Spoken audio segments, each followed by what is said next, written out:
hello and good morning to your friends at home. Hi. Good morning. Say we miss you. I miss you. And here we got Letty over here walking towards us. And say hi.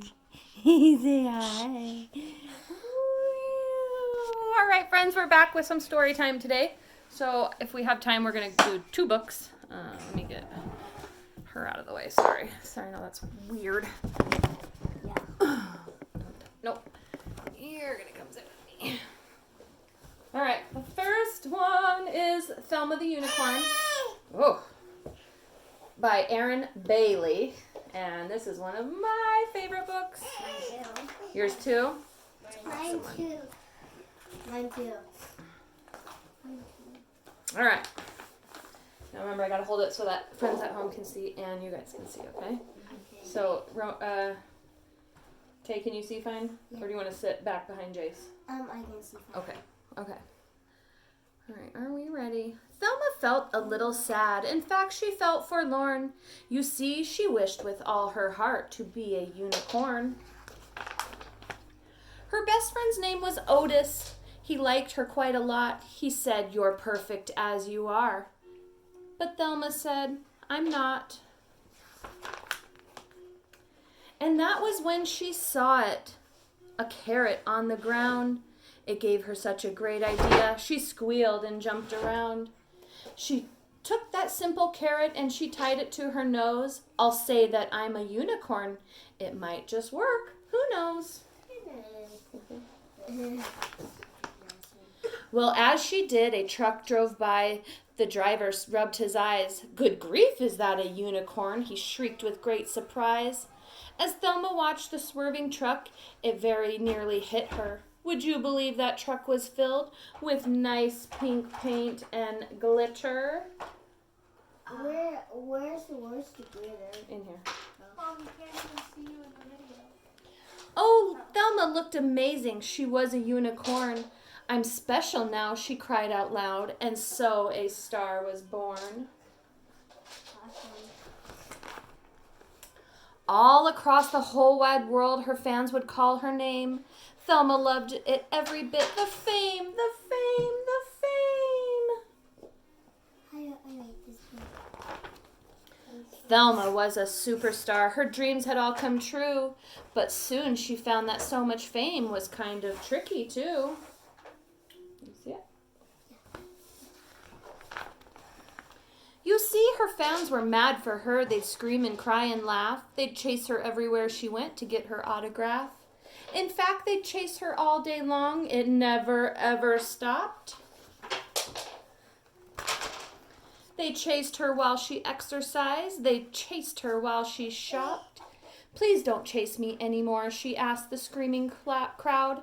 "We'll chase you all we want," they said. "We're fans, so it's allowed." No, it's not. And some were not her fans at all. No, some were really mean. And some just did the meanest things you'd ever really seen. Chase around, she was skating. So one dark night she felt quite sad, this famous little pony. She said, "I thought that it'd feel great, but all I feel is lonely." She's fine. And so with that, she changed her mind, this lonely unicorn. She cleared off all her sparkles and she ditched her magic horn. And then she walked right past the crowd. They didn't even notice. She thought how nice that it would be to see her lovely Otis. And when he asked about her trip beneath their favorite tree, she simply said, "Oh, it was fun. But I'd rather just be me." That's an old carrot. Yeah. Yeah. Why don't you move behind Jason Rowan? Just right back there. Then you can see better and I don't got to keep turning the book. Can you see fine? Yeah? Okay. All right, here's our next one. Oh, the title's backwards. Whatever.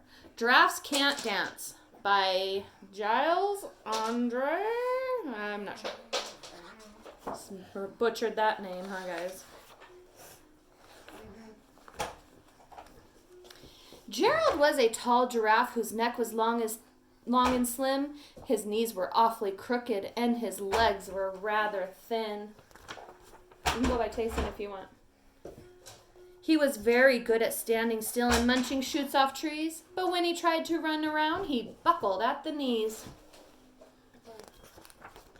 Now, every year in Africa, they hold a jungle dance where every single animal turns up to skip and prance. And this year, when the day arrived, poor Gerald felt so sad, because when he came to dancing, he was really very bad. The warthogs started waltzing and the rhinos rock and roll. The lions did a tango that was elegant and bold. The chimps all did a cha-cha with a very Latin feel, and 8 baboons then teamed up for a splendid Scottish reel. Tayson, will you push that drawer in for her? Or so she doesn't keep doing that. Gerald swallowed bravely as he walked towards the floor, but the lions saw him coming and they soon began to roar. Hey, look at clumsy Gerald, the animals all sneered. Giraffes can't dance, you silly fool. Oh, Gerald, you're so weird. Hey, that's not nice. You don't need to pick him up. Just shut the drawer, buddy. That's not nice. Right, it's not nice.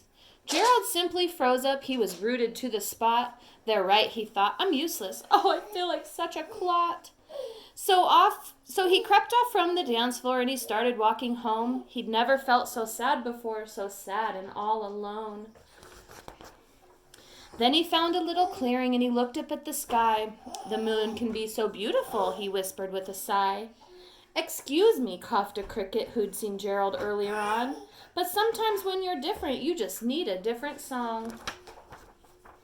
Listen to the swaying grass and listen to the trees. To me, the sweetest music is those branches on the breeze. So imagine that the lovely moon is playing just for you. Everything makes music if you really want it to. With that, the cricket smiled and picked up his violin. Then Gerald felt his body do the most amazing thing. His hooves had started shuffling, making circles on the ground. His neck was gently swaying and his tail was swishing round. He threw his arms out sideways and he swung them everywhere. Then he did a backward somersault and leapt up in the air.